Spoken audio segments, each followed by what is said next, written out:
One person was killed and another taken to the hospital after a wreck on a Bellevue freeway.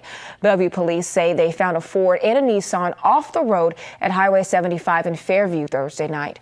Both people inside the Nissan were thrown and they were taken to Nebraska Medicine. One of them, 27-year-old Lindsay Stark of Plattsmouth, later died. The driver of the Ford was not hurt. Police still investigating what led up to that crash.